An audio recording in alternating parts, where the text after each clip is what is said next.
Beardy and the Beast Media Club. Ba-da-ba, ba-da-ba. This is a placeholder intro song. Ho ho ho, and welcome to a very merry gathering of the Beardy and the Beast Media Club. This is a full spoiler discussion into a piece of media. We will not let those spoilers fall off the side of a building to their demise. If you are feeling particularly giving this season, like, subscribe, and share us with your friends and family. We may not fit under the tree, but we will fit in their hearts. As always, my name is Drew. And what's that sound? Is that a set of burglars? Is it a confession written on posters? No, it's old Saint Dev come to deliver cheer to all the boys and girls. I have a machine gun. Ho, ho, ho. Today we'll be discussing the 1988 Christmas classic, Die Hard. So, Devon, was this yippee-ki-yay or was it yippee-ki-nay? This was Yippee-Ki-Yay. And I have something that I did not realize until I was watching this movie last night. What's that? I don't think I've ever seen Die Hard. Oh no, I hadn't seen it either. I thought I'd seen it. Like, I know I've seen, others in the series. I don't think I've ever seen Die Hard. I hadn't seen this one or any of the ones in the series. Fair enough. The only one I can remember is Die Hard with a Vengeance. And I don't remember much of it. Is that Die Hard 3? Because Die Hard 2 is Die Harder, wasn't it? Yes. And then there's Live Free and Die Hard? Yeah, there's like 4 or 5 of them. Yeah. I imagine they probably all aged as well as this one did. I really Not enjoyed sure this if one. I did too. You were going to call me out for sounding sarcastic, didn't you? No, I was going to call you out because I couldn't tell if you were being sarcastic or not. No, I actually think this movie aged quite well. Oh, I do too. It's funny as they're talking about the car phones and how fancy that touchscreen was for the name directory. Mm-hmm. But Well, you don't even get that no, these days, from my experience, unless that's in like super high tech buildings. But I've never seen like an interface like that. I've seen something, I guess, similar-ish to in malls. Like they changed out the maps to be those giant touchscreens. Okay, yeah. Not the small little iPad-sized one. And I mean, in '88, that must have been expensive. So do you think, like, on a technical aspect, do you think that screen was it like a recorded video, or was it actually like an installation there in the was it at the Fox building? Yeah. So because I know it's the Fox building, Mm-hmm. I want to lean towards it was real. Oh, and I guess to explain that, apparently this was actually filmed in a building owned by Fox Studios, like one of their actual corporate buildings that was under construction. Yeah. So I was wondering about it, And like, they paid themselves rent for it. well, I mean, they probably would have had to, like, legally. Yeah. Yeah. It's funny. Those legal things happen. It just means that a Yeah. portion of the expenditures in the actual recording of this film was Fox having to play itself. So technically, in the end, the money stayed in the same bubble, but the production was still of whatever that cost was, unless Yeah. they did like a generic $1 for rent sort of thing. Yeah. Even then, it still keeps the money in the generic bubble. It's got to happen. Makes sense. Just one of those funny things, not a condemnation of it or anything. But it's interesting though, because they were using a building under construction, they got away with kind of some interesting things. Like apparently the explosions that were outside were just real explosions. Yeah, They weren't like miniatures and such. It's like, oh, well, it's under construction. Let's blow some stuff up. so good. When you can tell, like, I like to think that even a controlled explosion has a different quality to it than something that's put in say, post. Or Yeah. like we always talk highly of practical effects, They always seem to be better, even when they're a little bit campy. Yeah. I mean, a good example of that would probably be like Labyrinth. Definitely campy creatures, but the fact that they were practical had like a more visceral feeling to them. There's something Yeah. more Oh, real about exactly. them, and I think like even controlled pyrotechnics have that kind of feel, and like some of it even leads to like happy accidents. Mm. So when I was doing research for this, apparently when John McClane was hanging from the gun in the shaft, trying to get to Mhm. the vent, the the actual stunt actor actually did miss the jump, and they just went with that shot, and it Yeah. made it that much more intense. So he was trying to make Yeah. it to that parallel window, and in the script he made it, but because of a happy little practical accident, they had something with a something that felt like it had a bit more risk. Yes. Yeah, yeah, it's one of those things that's you can't really fake that risk convincingly. Mm-hmm. They actually did something similar with Rickman at the end of the film when they when he was tossed off the building. He had a stuntman with him who let him go on two instead of three. Hmm. So that reaction again, just that complete natural reaction because oh, little things, but it works. I did theater tech way back in high school, and it was one of those things like, let's say you have someone who is the only person who uses the stage right entrance, Hmm. and he's always supposed to be, klutzy and stumbles. So, how do you force them to do that and make it seem natural? You make one of the stairs an inch shorter or an Yep. inch taller. So they just trip, and there's no way you can fake that same type of trip. It shows. Well, and that's another reason why like so many little ad-libbed bits that end up getting kept are so much more entertaining than the actual script itself. Hmm. Like apparently I always forget his name. I want to call him Rickman because I love Rickman so much. The John Hans? McClane Hans meeting was mostly unscripted and just freewheeled like off the Yeah. top. And I mean, I don't know how Alan Rickman would have felt about that, but he was always a professional, so Yeah. it definitely stayed true. Even though his American accent was almost as bad as his German one. But it's funny. So, because apparently a lot of the film was ad libbed, but let's talk about that part there in particular. They wanted to have them meet somehow, but weren't quite sure how to do it. They found out Alan Rickman had a passable American accent. Hmm. Like it's a very generic. It's an American accent that, Like in you the can't same way specify that, region. yeah, in the same way that an American will put on a British accent. You can tell it's supposed to be from England, but you can tell it's not from England. Yeah, there isn't like a cadence or a dialect to it. Yeah, right. And which is nice because it's like he worked that in when he was questioning him, when he was trying to figure out if he was Mhm. actually a hostage, right? Just calls him out on the bad accent. Uh, so it was a good touch. Uh, I there were do other little things. I do wish that that scene specifically was spelled out a little bit more, because it was more of a I give you a gun and then you pull the gun on me. Actually, you know what? That was probably the test.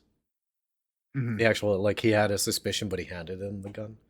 I'm just like Yeah. reasoning things to myself because if that's not the case, then it's John McClane being super smart, but we don't know why. Maybe 30% more spelled out for the audience, I think. Well, so I think there's a couple things so immediately it makes sense to be suspicious. Hmm. He's been running around for a couple hours at this point, and literally no one else. Really, how'd you get out here? Like it makes sense, but you got to give the benefit of the doubt somewhat because maybe someone did escape. Mhm.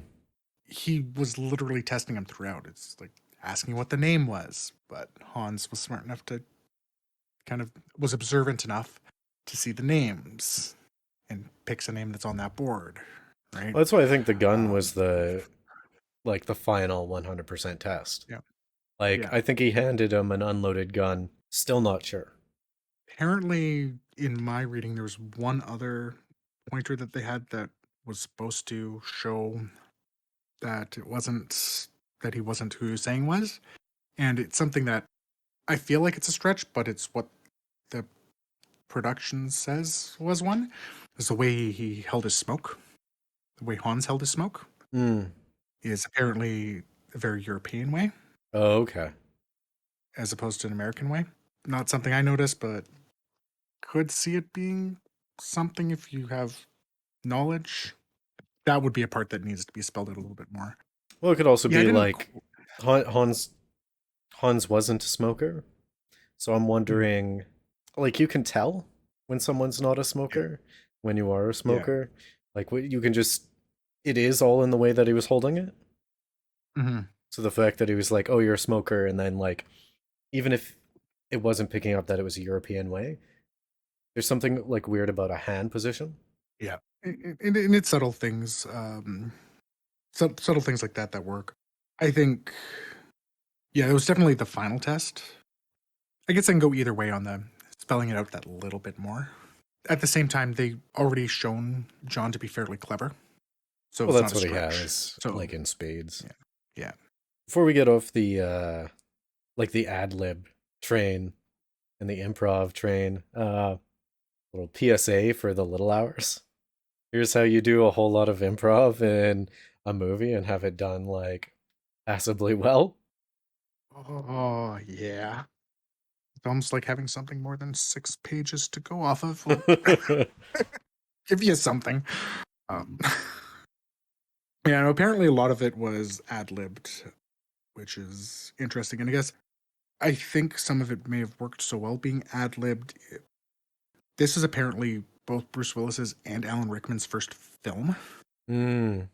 Yeah, because And Bruce Willis was Rick, in a comedy TV show. yeah, Was Alan Rickman a stage actor? Was that? yeah, stage actor.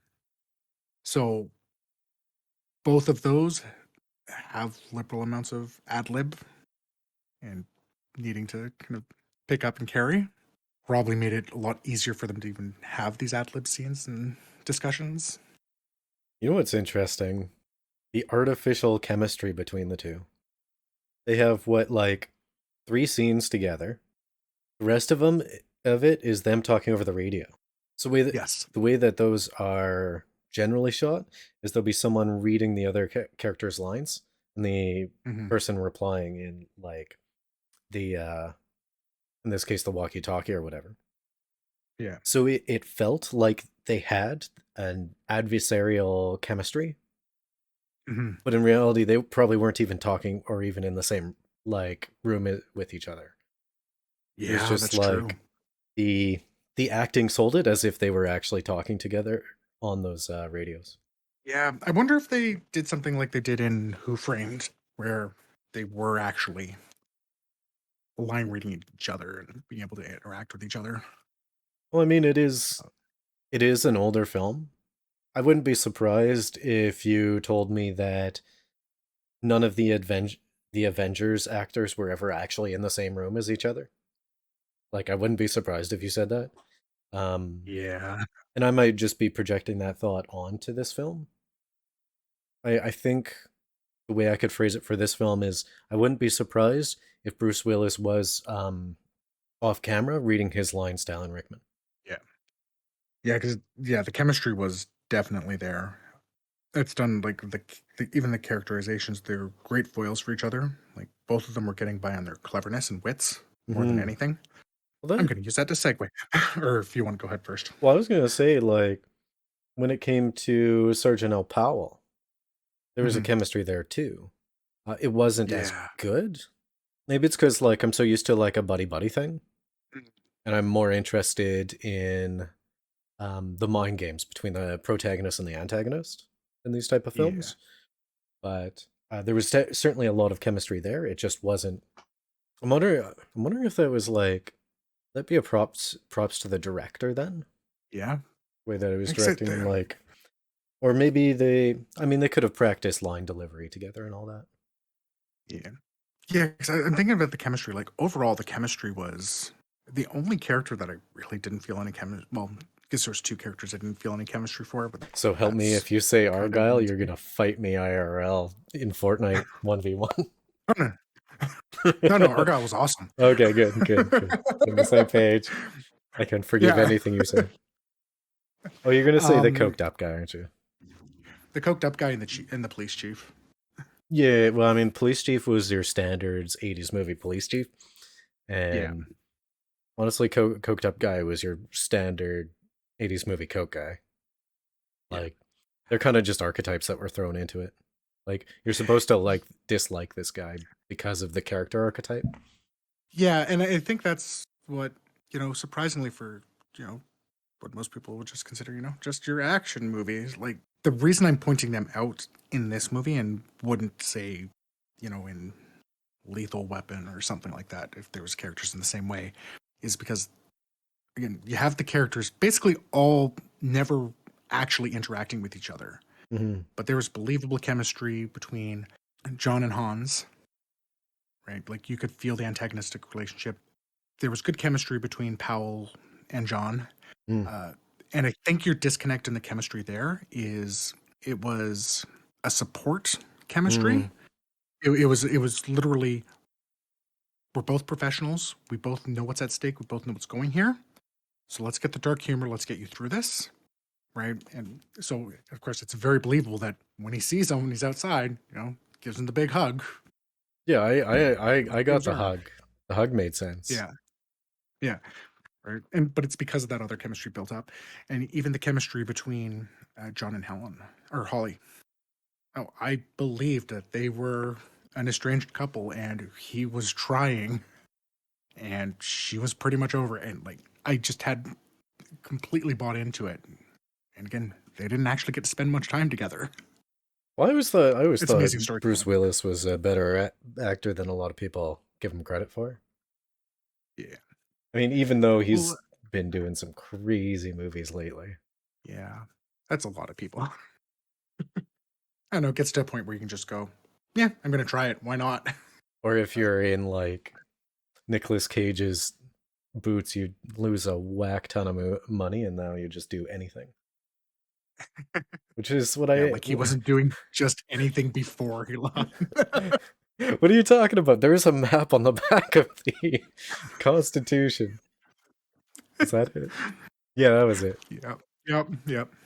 What's the preserving room for making delicious jams and jellies? So what was your segue? I was gonna steal it, but then I forgot what your segue was gonna be. Yes, I'd die. Uh, Oh, I think I was gonna because we're talking about the emotions and character chemistry.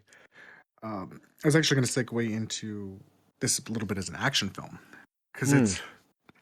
it's really interesting because this is one of those quintessential action films, and we generally consider it very much that 80s action. Hmm. Apparently, like a lot of this actually started breaking the 80s action hero. Well, I could see that. Like, There's it had a low body count is one thing. a low body count. Um, the hero was capable, but not like a superhero. Right? He wasn't, you know, as Schwarzenegger and Schwarzenegger Predator. Yeah, right. It wasn't that type of action hero. It was someone who was flawed, who's clearly getting hurt. I mean, it was clear that he got shot on that roof. You saw that blood spatter. Hmm. Well, we talked about that in Nobody. At least that Mhm. first action scene, it felt as if there was talking about Nobody in the bus scene, it felt as if there was real consequences to the damage that was being taken. And then there was points where I kind of got that feeling in Die Hard, not to the same extent. But I mean, at the end, it was obvious that, like, he had been shot, he had been beaten, his feet were all torn up, at least from the character standpoint. So This was like a beaten man whose last hope was on the 2 bullets, which coincidentally were the amount that he needed. Yeah. But like speaking of the bullets, so yeah, coincidentally it was the amount that he needed. But another major trope of action movies is the magazine is exactly as big as you need it to be. Hmm. Well, in Uh, this one, he was it- checking his ammo several times, and he was switching clips based on like how much ammo he found. to the point, yeah, exactly, and to the point that I actually counted shots at one point, and I mean, I'm not the biggest gun guy, but I think like a standard pistol can hold like 12 rounds or so. Mm-hmm. So when he kills the guy in the boardroom, I counted the shots there. Mm-hmm. He shot 13 shots, 12 and one in the chamber, and then the slide was locked back, so it was empty. Hmm. Like, nope, that's the good attention to detail, and even seeing all of the terrorists or thieves or whichever. Oh, the Um, tourists? yeah, yes, the tourists. Um, that's right, the tourists. um, yeah, all the tourists had good trigger discipline. Their fingers were never on the trigger What's until they a were actively, I like that in like like some these type of moments. in some of these films, like you'll actually they'll hand the weapon to someone who is not very familiar with a weapon, Yeah. and their finger will go to the trigger. And I think that is that attention to detail. I'm wondering actually if that was the real final test that we were talking Mhm. about. I'm wondering what trigger discipline was shown for when McCain handed Hans the gun, uh, because Hans had said like he went to a combat camp and played paintball. Yeah. So it's entirely likely that he would not have great trigger discipline. So I'm wondering if that was part of that test. We'd have to go back and look at that scene, but I imagine that. I think either way, just knowing what the situation was, I don't know if the trigger discipline in and of itself would have been a tell. Yeah. Well, what I And the mean, reason for that is because if they did only just do paintball, finger going to the trigger, you're right, would make sense. They haven't actually used firearm. If they, but we also know Hans wants to kill John, so his finger would go to the trigger.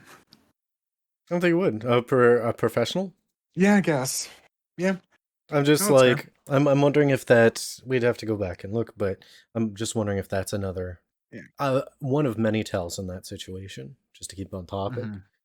But when I noticed the whole bullet thing was the scene. He had a magazine and he took one out and he looked at it and then he like was thinking of which one and then he chose the other one. It was like obvious that they were both less than full. Yeah. So he Uh, chose the one with the more bullets, I guess you could say. And then he knew he had a lesser magazine with him. yeah, there's a couple of other places where it popped out to me. So even right at the beginning, Mm. like when he gets the first gun, you see him grab a bunch of magazines, Hmm.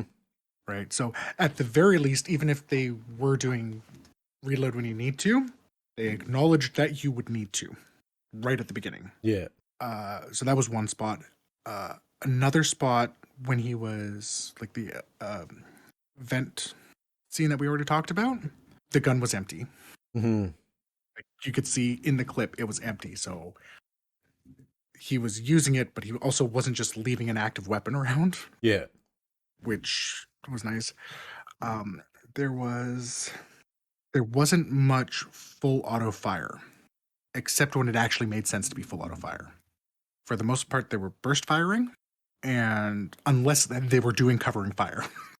I tell you what, though, on this topic, they did do the one thing that I hate from 80s and early 90s movies when holding a submachine gun Hmm. or something of that nature. They fire them from the hip. Hmm. And I know I'm not. It's the only person who ever like shouldered a weapon or actually aimed down sights and it wasn't a pistol was uh, what's his name? The big guy who was trying to avenge his brother, Carl, Yeah, and the sniper in the helicopter. John wasn't hip firing on the roof. I'm saying the only people who aimed down sights who didn't have a handgun was Yeah, Carl. John was using assault rifle. He had it up. I'm pretty sure he And had it was, waist high, just spraying. well, again, I think it did a little bit of both. Just like, But again, that's the cover fire idea. The idea isn't necessarily to stop them when they've got that many people. It's to make them take cover as well. the thing is, if you're already standing up and you're already stationary and you're firing a weapon at somebody, why wouldn't you lift it? Yeah. To at least get a semi-accurate, even if you're doing cover fire, you're trying to defend your life like that. Yeah. Why are all these guys firing from the hip? It just bugs me. Yeah. No, that's fair. It's no reason no one ever hits each other. They're just spraying from the hip. No, I do think there's more aimed in sights than you're thinking. Because I'm thinking even the guy, when the cops were coming in, he was aimed down sights when they disabled the cops. I think it was more, specifically when they were moving around. It was just like, when the guy was laying on the floor doing a precision shot, he aimed down sights, of course. Yeah. Which did, I mean, this whole like machine gun thing, the whole bringing us to like very memorable catchphrases. Like the whole like, and now I have a machine gun. Yeah. That was so good. And again, it stuck. Just like it was so full of them. However, it wasn't grating, and it wasn't like nowadays where they say something and then it's like pause for applause or cheering. Yeah, I mean, everyone knows, of course, the yippee-ki-yay. Like, that's just cultural zeitgeist. But even just things like at the very end, it's like, oh, hi, honey. You know, when she's got a gun to her head. Like, it just worked. I think a lot of this happened, I guess, apparently Bruce Willis spent a bunch of time with cops beforehand and learned their humor, right? So you get that gallows dark humor, because you're right, a lot of people go, oh, the one-liners are so cheesy, but to work with cops and go, no, this is how it is, right? Because you got to do something to get through that. So I think that's why it worked. We talked about this in Underwater a little bit. The idea of using the humor as your coping mechanism. Yeah. Right. So the humor and the one-liners that come from that, I think, is that same thing. It's like, this is a bad situation, clearly not in a good place, still needs to do this, still goes through, and it's what gets you through. Well, I always look at that sort of thing as the mental and emotional equivalent to making sure like your body's loose before any type of sport, or like making sure to massage out your muscles during like high tense situations, such as say rock climbing or field sports like I do. I look at it as the same as a mental version of that gallows humor. Yeah, and it worked. Yeah, becomes, as I said, very memorable and didn't feel overused. The reactions to the stuff was natural. Right. And I think, again, that comes from some of the ad-libbing. If you don't know what to expect, your reaction's probably going to be that way. I think I saw something about, like, I can't remember what the line was. It was like someone called Alan Rickman's character something. I can't quite remember what it was, but he just like started chuckling at it because he wasn't expecting it, and it worked. They kept it in the line. All I know is, honestly, Rickman does like a sly bad character well. And there was some very specific acting choices that he did that I really enjoyed. Like his weird smile. Yeah. Like it seemed intentional, at least the way that he was like smiling and reacting to various stimuli. So I think that was like, wondering if that's some stage acting roots coming in. Because you got to make sure like it's big so it can be seen in the back row sort of thing. Yeah. Yeah, that's very true. Makes sense. You have to emote very differently on stage. Yeah, that makes sense. I guess so. We've kind of been talking about this as a like a film and the characters in itself, but how does it stand up as a Christmas movie? You know, there is missed a key point for it to be a good Christmas movie. Hmm. We don't see the family reunite at the end. Well, it's got to have the Christmas morning thing. Yeah, yeah. This is as much an amazing Christmas movie as Parasite Eve is an amazing Christmas video game. That's Christmas video game. I'm trying to think, like, in a few ways, I wish it had improved upon some of the standard Christmas tropes. Like, in a general sense, we have the actions of a father, usually related to some type of antagonist stimulus, is making it so the family's not going to be together on Christmas, or Christmas is going to be ruined for some reason. That's usually the way that it Yeah, goes. It's always the dad who's the asshole in a Christmas movie. yeah. I can't think of an example. Well, Of in course. family Christmas movies. Yeah, I mean, there's other types of Christmas movies, but yeah. and it definitely kind of followed that framework very generally. Mhm. I think you're very Yeah, right. yeah. I think the only thing missing was like the reunited scene, even even with the fact that they had the like riding off into the sunset. I don't think that was quite Mhm. enough, especially No. especially after that news reporter like terrified the kids. Yeah. No, I just wanted to see the daughter get that big ass teddy bear Well, I was because and see her father. you know what would have made this like 100% a stereotypical Christmas movie is if the bear was a repeated thing, as like if he had taken it up and then there was some type of like side story related towards the bear, where John McClane loses the bear and then like gets it back but loses again, and then in the end he has the bear and he's like walking out of the building. Yes. It's like, yeah, the reacquired gift for the kid is also like another big Christmas trope. So the Yeah. fact that it was safe with Argyle the whole time. Yeah. It just needed those two things, and it would have literally fit the general framework of a Christmas movie. Hmm. So yeah, it's a Christmas movie. What did I hear about? Even Fox says so. Well, I mean, yeah, Fox says so. I think there was a line in the series Community that was related to it, indicating that Mm. Die Hard's the best Christmas movie ever made, or some such like that. Um, Mm. it's Brooklyn Nine-Nine, I think, as well. definitely one of the more enjoyable ones. I'd put it in Mm. the framework of it. But I mean, we're also kind of talking like Christmas in LA, so it's not like we're gonna have uh, all the snow, and it's unlikely to have a snowy Christmas morning situation. Yeah. It's Now, if you wanted to have the snowy Christmas situation, they would have had to do it the other way. You mean where Buffy and Hollywood to Angel New are standing York. on a hill and the Yeah. sun's about to come up, but then all of a sudden it starts snowing in Los Angeles because Magic. nerd. Yep. So what was that about New York? Well, because he was a New York cop going to L.A. Mhm.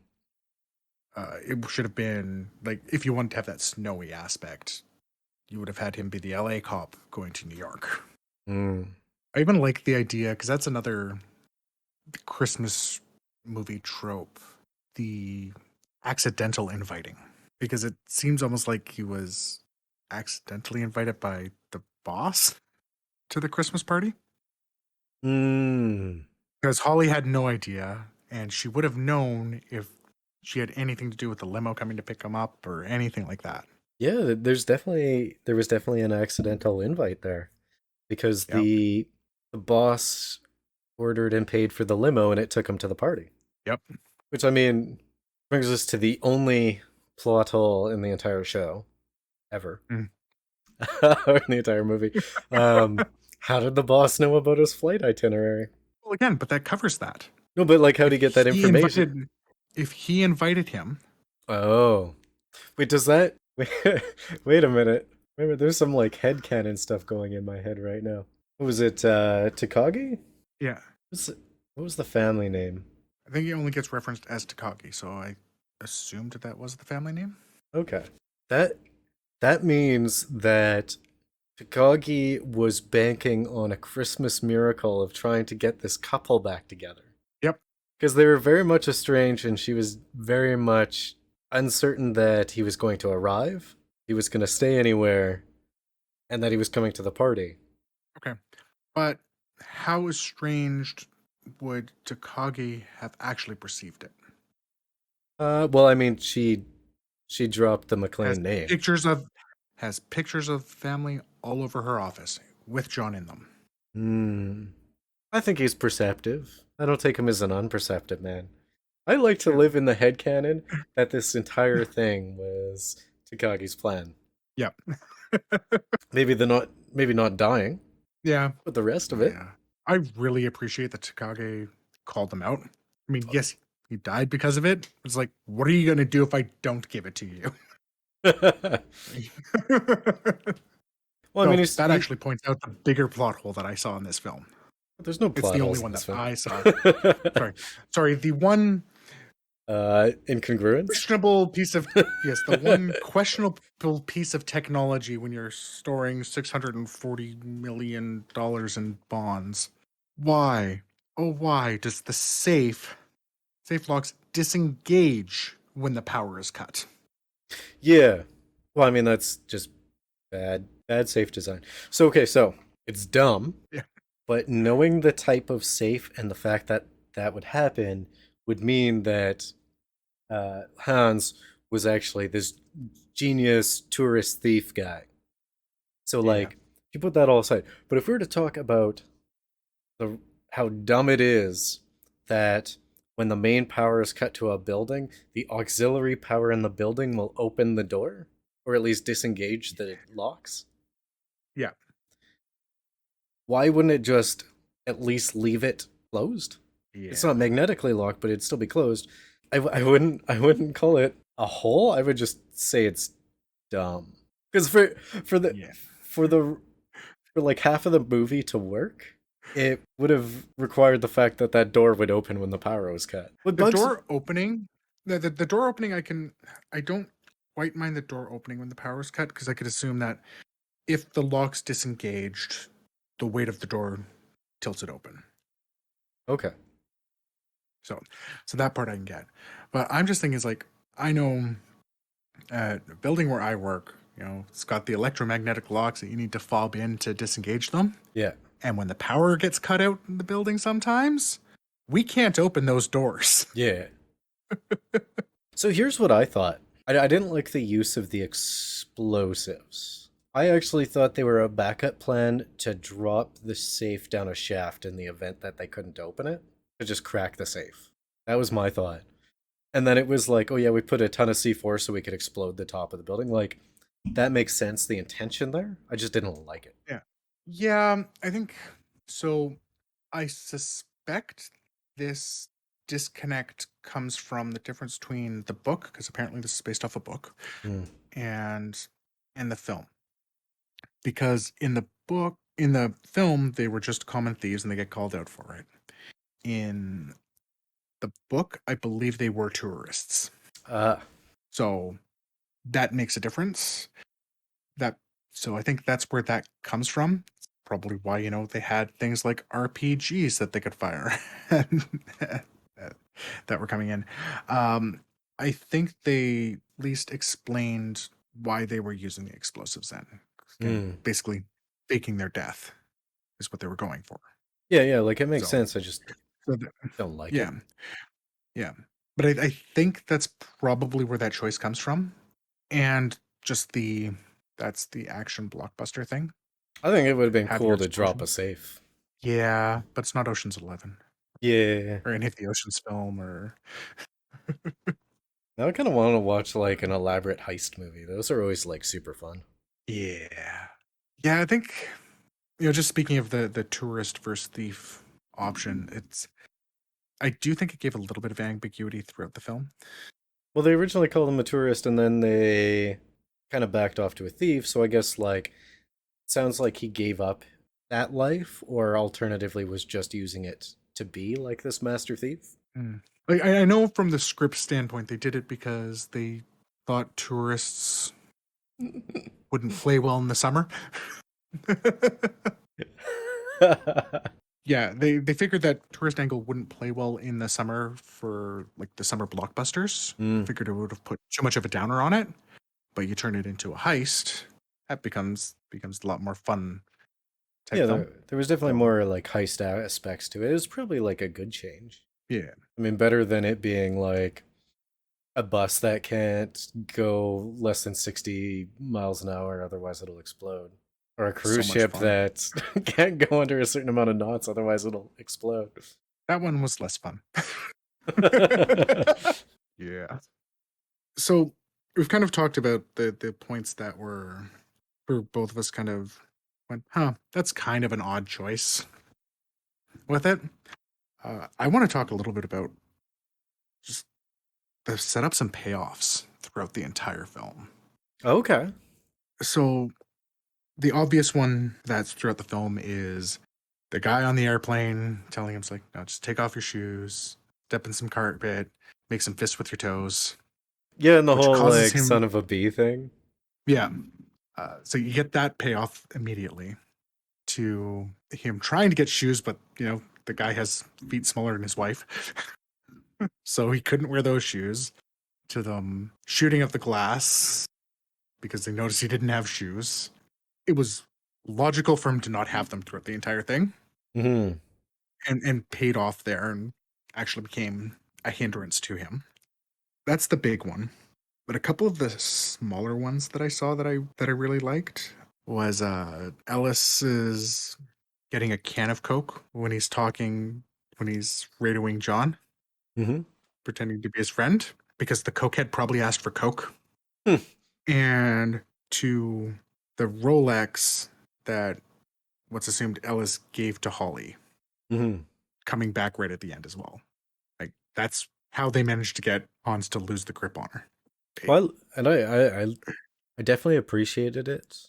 The whole barefoot thing and making fist with your toes thing was probably the biggest one. I didn't catch the Coke one, but now that you say it that way, you're probably right. Like an opportune sponsorship was like, oh hey, Coca-Cola, do you want to be in our film? Yep. The only payoff that felt cliche to me was the payoff with Powell killing Carl. Right? It was just because you had the reason why he was a desk one and him being the one saving. It's like I liked it, It's just very cop tropey. but yeah, that again, it paid off. The one from the introduction of Powell where he's buying all those sweets. And Mhm. then McLean was talking to him on the radio, and he's like, "What do they even put in these things?" I like that one as well. Yeah, yeah. Yeah, there was definitely a lot of like setup slash punchline things that just worked well in this film. Yeah. I mean, Like, like, and I told you from the get go, I wasn't planning on watching this movie with an analytical mind, more of an entertainment mind, and I'm glad I did. yeah. I did the same. Like I watched it. I mean, my notes are like half the notes that I have for anything else. I wrote It's 4 little. lines. Yeah, I wrote probably. One I of them probably is wrote a Argyle dozen or is the so. best. I probably wrote like a dozen lines, and some of them were just jokes because I thought they'd be funny. not, not like I think the only notes that I personally have written down is that's like actually relevant story wise is like the idea of the safe locks, the fact that I actually counted the shots because I thought that was really cool. Hmm. But otherwise, I watched it from an entertainment standpoint. I try to watch most films from an entertainment standpoint, but there are a lot of films out there that have such egregious issues Ah, that you can't help but notice it. You know, there's just some films that have kitty bracelets sitting underneath a I couch. will fight you any day regarding that. Hashtag kitty bracelet is best bracelet. And hashtag. The I mean, you just redacted that because you put the hashtag on both sides. No, just not. no, I said end I'm a nerd. hashtag. It's like, you know, Ah, okay. I got you. Just means no one will see it because you closed it off. We're nerds. that's a better nerd joke, but it's not how it works. Uh, well, I have to turn my brain on to be more analytical when it comes to a lot of these films. Most of the time, I'll just sit back and enjoy the ride. I go into Yeah. every movie with no expectations, which means I'm always pleasantly surprised at minimum.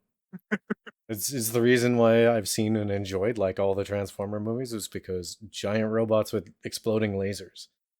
That's what I want. That's what I got. Agree with you. Like I like watching movies like that too. Like Transformers? Yeah. No, they're crappily written. That's not what I'm watching this film for. Yeah. Um, And I what think I'm going with this here is like I was looking at this as that type of film, but to be able to see the clear, good storytelling mhm. throughout, like that's a big plus. Yeah, for me it was the opposite, as in there was no egregious errors that pulled me out of the film. Nothing that like would have me throwing popcorn at the screen or saying, "Oh, come on." Any trope that I acknowledged immediately was generally like, "Huh, that was a thing." Yeah. I honestly think this film got better with age. I guess I can't say that definitively because I didn't. This is the first time I've watched it, but it holds So up. I have a way to because again, 99.99% certain that this is the first time I've ever seen this. It's one of those movies that's just in the cultural zeitgeist. You hear enough about it that you know what's happening. Yeah.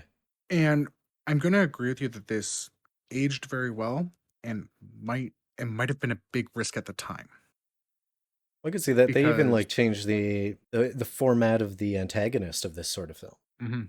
Like there was no big fist fight between them. It was a duel of wits, which was one of the first times it's ever happened in this type of movie. Yeah, even going back to westerns and such, generally it wasn't an everyman type character. Hmm. It was it was the big damn hero.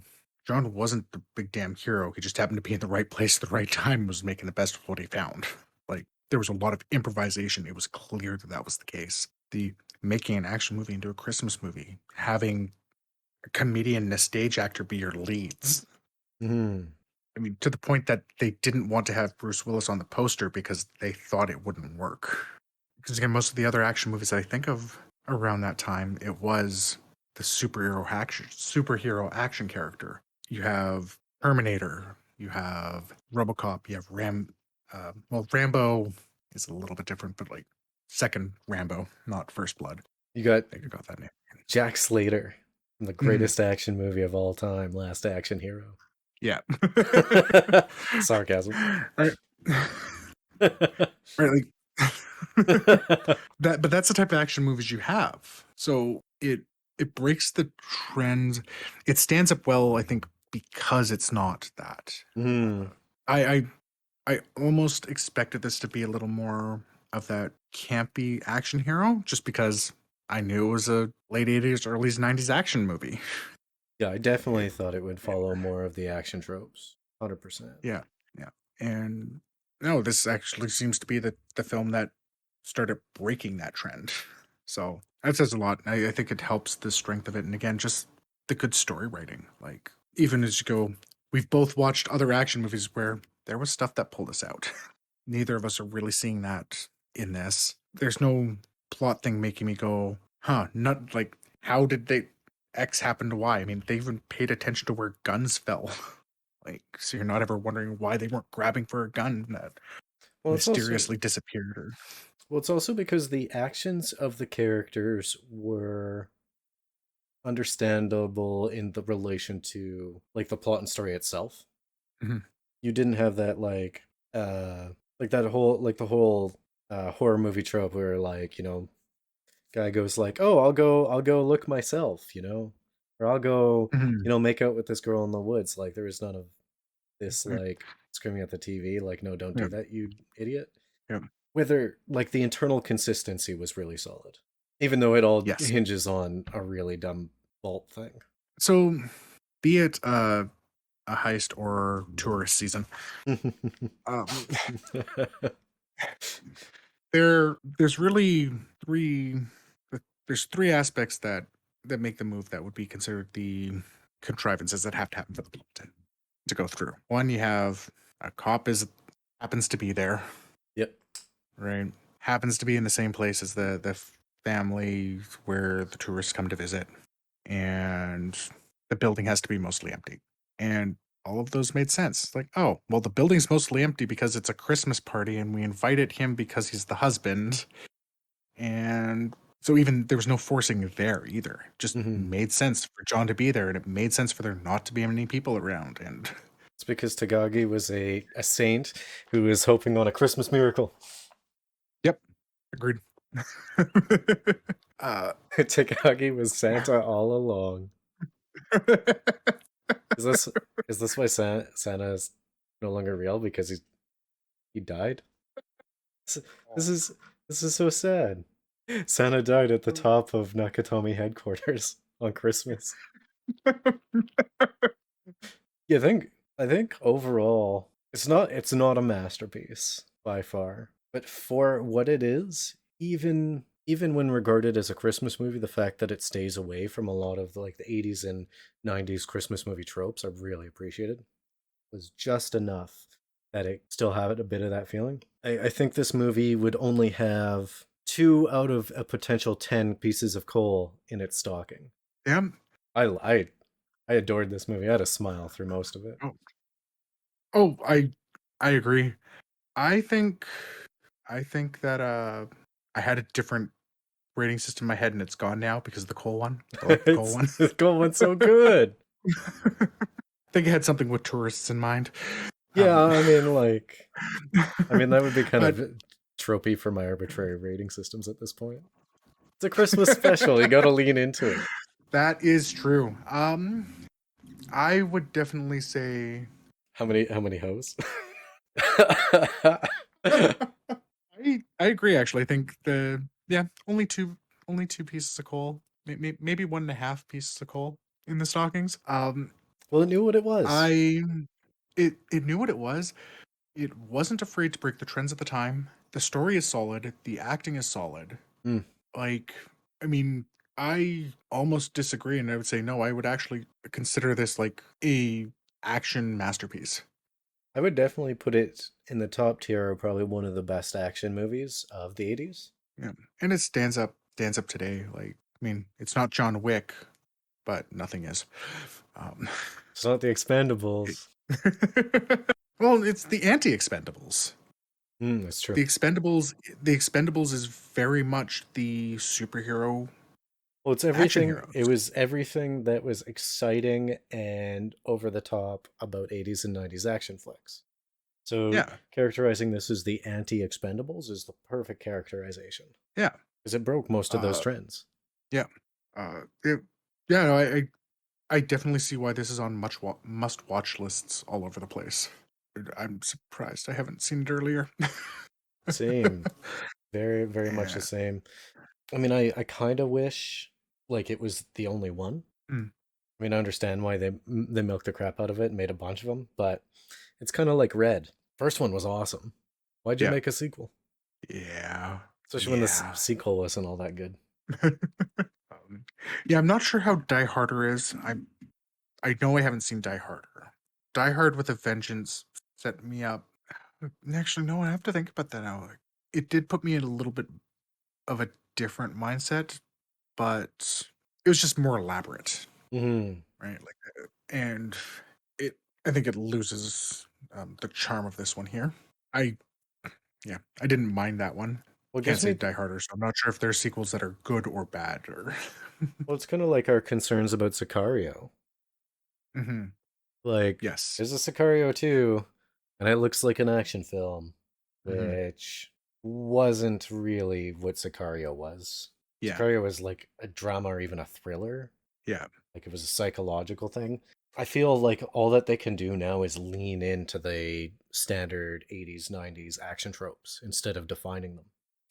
So I am worried about Die Hard 2 Die Harder. I haven't seen it. Yeah. That's exactly why. I mean, the one thing that we can I haven't heard of it in the category of those films, because this is also the era of right around the era of the sequels being as good or surpassing the originals. Again, the Terminator versus Terminator 2, Alien versus Aliens. These are generally considered top tier sequels, but I feel like I would have heard Die Harder if that was the case, which does not help.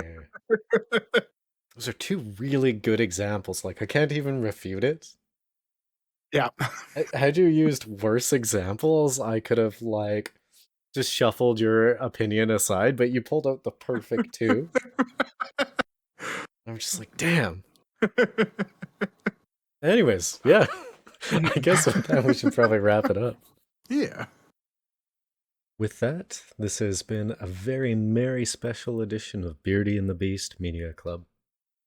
Join us next time where we discuss the film Sicario. As always, you know what to do. Like, subscribe, or join the conversation in the comments below or at our Discord. We're available here and on many other services with a full list available at beardyandthebeast.com. Happy holidays!